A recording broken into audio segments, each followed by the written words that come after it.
ಪ್ರೀತಿಯ ವೀಕ್ಷಕರೇ, ನಿಮ್ಮೆಲ್ಲರಿಗೂ ನಮಸ್ಕಾರ. ನಾನು KJ ಹಳ್ಳಿ ಸುರೇಶ್. ಸ್ನೇಹಿತರೆ, ಮತಾಂಧತೆ, ಧರ್ಮಾಂಧತೆ, ಜಾತೀಯತೆ, ಕೋಮು ಪ್ರಚೋದನೆಯ ಜ್ವಾಲೆಯಲ್ಲಿ ಕರ್ನಾಟಕದ ರಾಜಕಾರಣಿಗಳು ಯಾವ ರೀತಿ ತಮ್ಮ ರಾಜಕೀಯ ಬೇಳೆಯನ್ನ ಬೇಯಿಸ್ಕೊಳ್ತಾರೆ, ಇವರ ಅಧಿಕಾರದ ಮೆಟ್ಟಿಲುಗಳಿಗಾಗಿ, ಅಧಿಕಾರದ ಪೀಠಗಳಿಗಾಗಿ ಜನಸಾಮಾನ್ಯರ, ತಮ್ಮ ಪಕ್ಷಗಳ ಕಾರ್ಯಕರ್ತರ ತಲೆಯನ್ನ ಬಲಿ ಕೊಡ್ತಾರೆ ಅನ್ನುವಂತಹ ವಿಚಾರ ಬಹಳ ಇಂಪಾರ್ಟೆಂಟ್ ಇವತ್ತು. ಅದಕ್ಕೂ ಮುಂಚೆ ನೀವಿನ್ನೂ ನಮ್ಮ ಈ ಚಾನಲ್ಗೆ ಸಬ್ಸ್ಕ್ರೈಬನ್ನು ಮಾಡ್ಕೊಳ್ತಾ ಇದ್ದರೆ ದಯಮಾಡಿ ಸಬ್ಸ್ಕ್ರೈಬ್ ಮಾಡಿ, ಲೈಕ್ ಮಾಡಿ, ಶೇರ್ ಮಾಡಿ, ನಿಮ್ಮ ಅಭಿಪ್ರಾಯಗಳನ್ನು ಕೂಡ ತಪ್ಪದೆ ತಿಳಿಸಿ.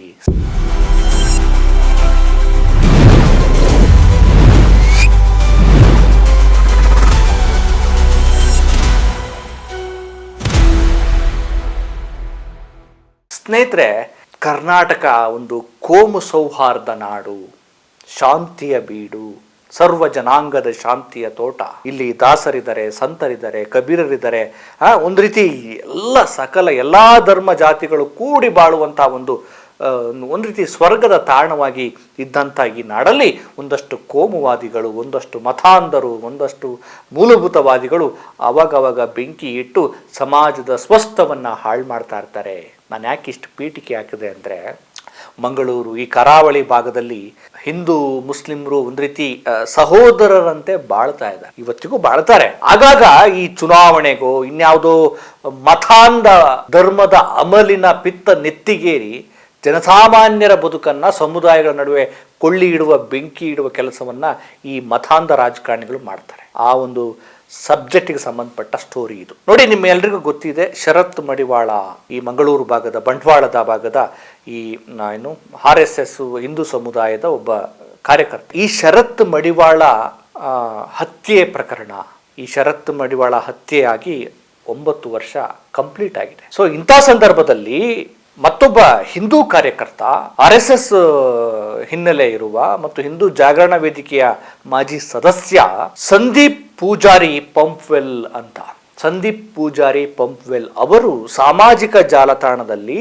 ಈ ಶರತ್ ಮಡಿವಾಳ ಹತ್ಯೆಯಾಗಿ 9 ವರ್ಷಗಳಾಗಿರುವ ಸಂದರ್ಭದಲ್ಲಿ ತಾವು ಬರೆದಿರುವಂತ ಒಂದು ಪೋಸ್ಟ್ ಬಹಳ ಜಾಗೃತಿಯನ್ನ, ಪ್ರಜ್ಞಾವಂತಿಕೆಯನ್ನ, ಜೊತೆಗೆ ಈ ಕೋಮು ಜ್ವಾಲೆಯಲ್ಲಿ ಯಾರೆಲ್ಲ ನಿಗಿ ಅಂತ ಹುರಿದು ಒಂದು ಜ್ವಾಲೆಗೆ ಆ ಒಂದು ಆವೇಶಕ್ಕೆ ಒಳಗಾಗಿ ಯುವಕರು ಸೇರ್ತಾರೆ, ಅವರ ಬದುಕೇನಾಗತ್ತೆ ಅನ್ನುವ ವಾಸ್ತವವನ್ನ, ಸತ್ಯಾಂಶವನ್ನ ತೆರೆದಿಡುವ ಕೆಲಸವನ್ನ ಈ ಪೋಸ್ಟ್ ಮಾಡ್ತಾ ಇದೆ.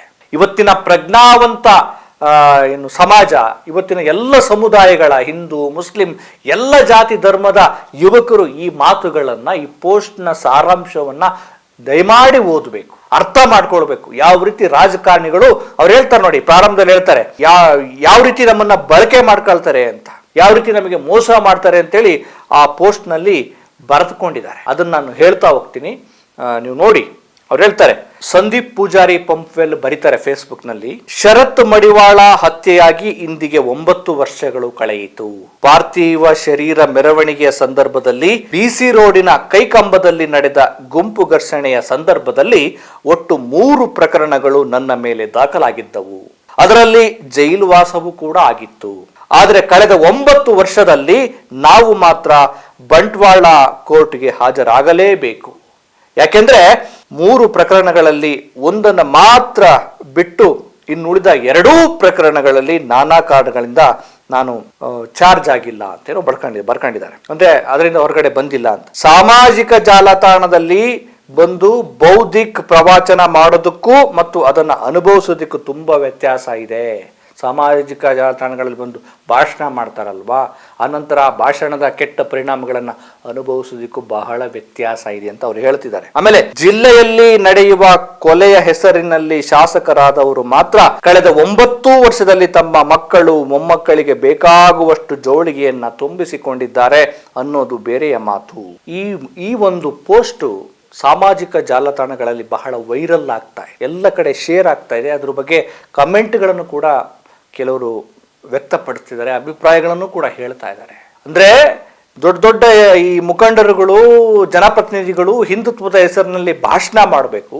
ಆ ಭಾಷಣವನ್ನ ಕೇಳಿಸಿಕೊಂಡಂತ ಕಾರ್ಯಕರ್ತರು ಆ ಭಾಷಣದಲ್ಲಿ ಉದ್ರೇಕರಾಗಿ, ಉನ್ಮತ್ತರಾಗಿ, ವಿವೇಚನೆಯನ್ನ ಕಳೆದುಕೊಂಡು ಕಾನೂನನ್ನ ಕೈಗೆ ತೆಗೆದುಕೊಂಡಾಗ ಕೋರ್ಟ್ಗೆ ಅಲೆದಾಟ ಮತ್ತು ಜೈಲಿ ಶಿಕ್ಷೆಯನ್ನು ಇವರು ಅನುಭವಿಸಬೇಕು. ಇವರು ಭಾಷಣ ಮಾಡಿ ಆರಾಮಾಗಿ ರಾಜಕೀಯ ಅಧಿಕಾರವನ್ನ ಪಡೆದುಕೊಂಡು ಮೋಜು ಮಸ್ತಿ ಮಾಡಬೇಕು. ನೋಡಿ, ಇದು ವಾಸ್ತವ. ಅವ್ರು ಹೇಳ್ತಾರೆ, ಶರತ್ ಮಡಿವಾಳ ಹತ್ಯೆ ಆದ ನಂತರ ಆ ಒಂದು ಪಾರ್ಥಿವ ಶರೀರದ ಮೆರವಣಿಗೆ ಸಂದರ್ಭದಲ್ಲಿ ಆದಂತ ಗಲಭೆ, ಆ ಗಲಭೆ ಪ್ರಕರಣಕ್ಕೆ ಸಂಬಂಧಪಟ್ಟ ಹಾಗೆ ಸಂದೀಪ್ ಪೂಜಾರಿ ಅವರು ಅರೆಸ್ಟ್ ಆಗ್ತಾರೆ. ಅರೆಸ್ಟ್ ಆದ ನಂತರ ಇನ್ನೊಂದು ಭಾವುಕವಾದ ವಿಚಾರವನ್ನು ಹಂಚ್ಕೊಂಡಿದ್ದಾರೆ ಅವರು. ಅದ್ರಲ್ಲಿ ಬರೀತಾರೆ ಅವರು, 24 ದಿನ ಜೈಲಿನಲ್ಲಿದ್ದಾಗ ನಾನು ನನ್ನ ಹೆಂಡತಿಯ ಹೊಟ್ಟೆಯಲ್ಲಿದ್ದ ಮಗುವನ್ನ ಕಳೆದುಕೊಂಡೆ ಅಂತ ಹೇಳ್ತಾರೆ.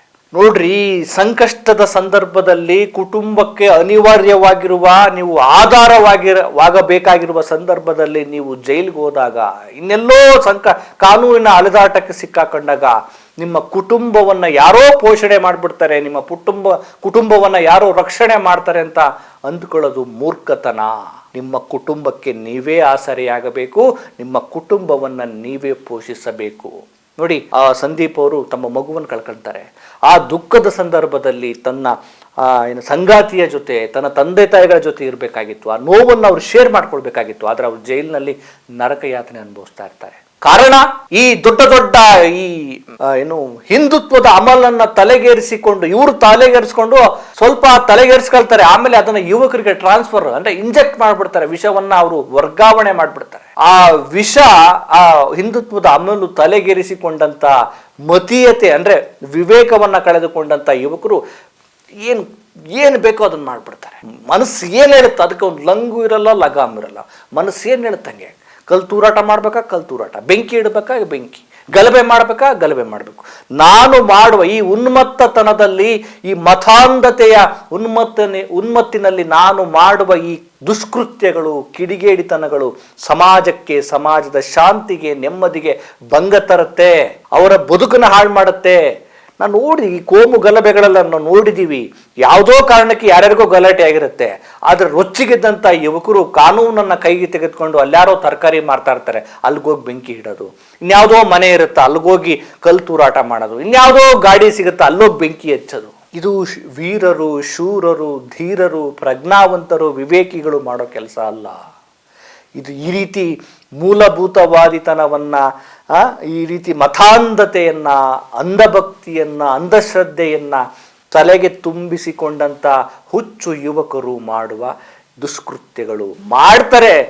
ಇದರಿಂದ ಜನಸಾಮಾನ್ಯರಿಗೆ, ಸಾರ್ವಜನಿಕರಿಗೆ ತೊಂದರೆ ಆಗತ್ತೆ. ಅಷ್ಟೇ ಅಲ್ಲದೆ ಯಾರೆಲ್ಲ ಕಾನೂನನ್ನ ಕೈಗೆ ತೆಗೆದುಕೊಂಡಿರ್ತಾರೆ, ಯಾರೆಲ್ಲ ಉನ್ಮತ್ತತೆಯಲ್ಲಿ ಹುಚ್ಚು ಕುದುರೆಯಂತೆ ಕುಣಿದಿರ್ತಾರೆ, ಬೆಂಕಿ ಇಟ್ಟಿರ್ತಾರೆ, ಅವರ ಕೈಗೂ ಆ ಬೆಂಕಿ ತಟ್ಟತ್ತೆ, ಜೈಲು ವಾಸ ಕರೆದೇ ಕರೆಯುತ್ತೆ. ಆ ಜೈಲು ವಾಸದ ದಿನಗಳಲ್ಲಿ ನೀವೇನು ಅಂದುಕೊಂಡಿರ್ತಾರಲ್ಲ, ನಮ್ಮ ಅಣ್ಣ, ನಮ್ಮ ಹಿಂದೂ ಮುಖಂಡ, ನಮ್ಮ ಹಿಂದೂ 5 ಬ್ರ್ಯಾಂಡ್ ಅನ್ನುವಂಥವ್ರಿಗೆ ಯಾರೋ ನೆಪ ಮಾತ್ರಕ್ಕೆ ಒಂದಿನ ಬಂದು ಭೇಟಿ ಕೊಟ್ಬಿಟ್ಟು ಮಾತಾಡ್ಸಿ ಕೈ ಮುಗಿದು ಹೋದವ್ರು ಮತ್ತೆ ಮಾರನೇ ದಿನಕ್ಕೆ ನಿಮ್ಮ ಕುಟುಂಬದ ಕಡೆನೂ ತಲೆ ಹಾಕಲ್ಲ, ನಿಮ್ಮ ಪ್ರಕರಣಕ್ಕೆ ಸಂಬಂಧಪಟ್ಟಂಗೂ ತಲೆ ಹಾಕಲ್ಲ.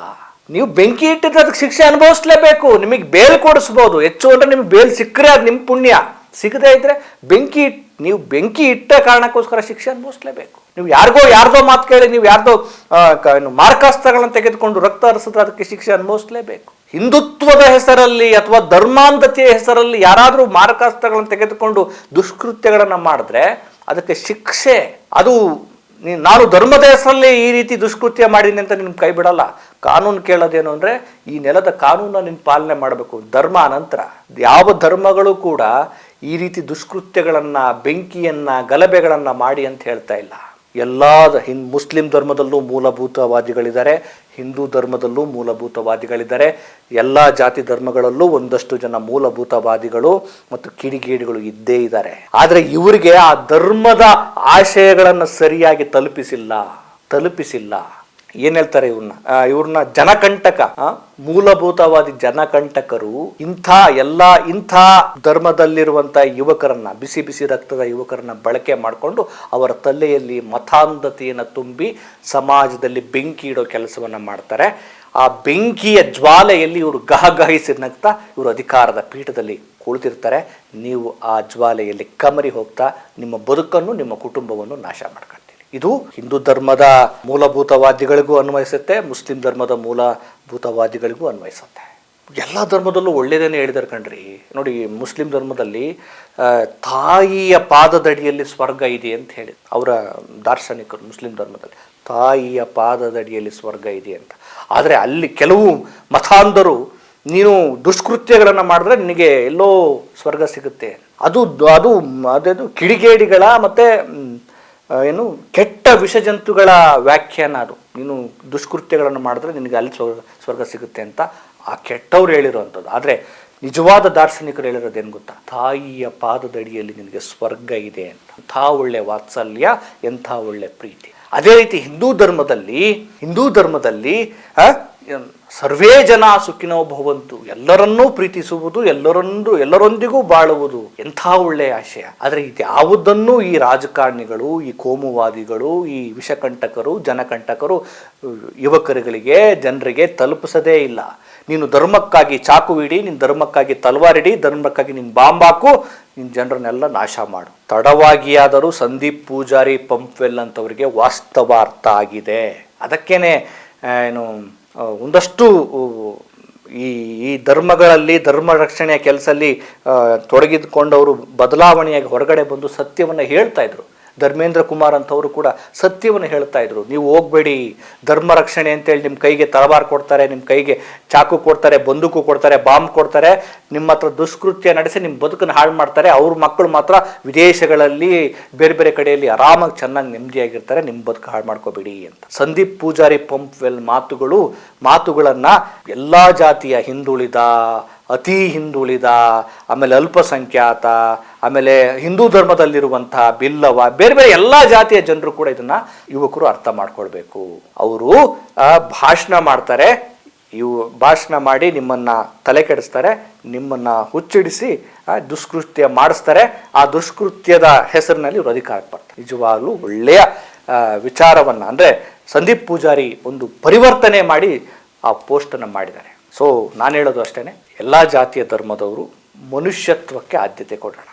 ಯಾರು ದುಷ್ಕೃತ್ಯ ಮಾಡ್ತಾರೆ, ಯಾರು ಕೊಲೆ ಮಾಡ್ತಾರೆ, ಯಾರು ಕಿಡಿಗೇಡಿತನ ಮಾಡ್ತಾರೆ, ಯಾರು ಬೆಂಕಿ ಇಡ್ತಾರೆ, ಅದನ್ನು ಕಾನೂನು ಮೂಲಕ ಅವ್ರಿಗೆ ಶಿಕ್ಷೆ ಕೊಡಿಸೋ ಕೆಲಸವನ್ನು ನಾವು ಆಗ್ರಹಿಸೋಣ. ಅಂದರೆ ನಾವೇ ಕಾನೂನನ್ನು ತೆಗೆದುಕೊಳ್ಳೋದು ಈ ನೆಲಕ್ಕೆ, ಸಂವಿಧಾನಕ್ಕೆ ಮಾಡುವ ದ್ರೋಹ ಆಗತ್ತೆ. ಏನಂತೀರಿ? ನಮಸ್ಕಾರ.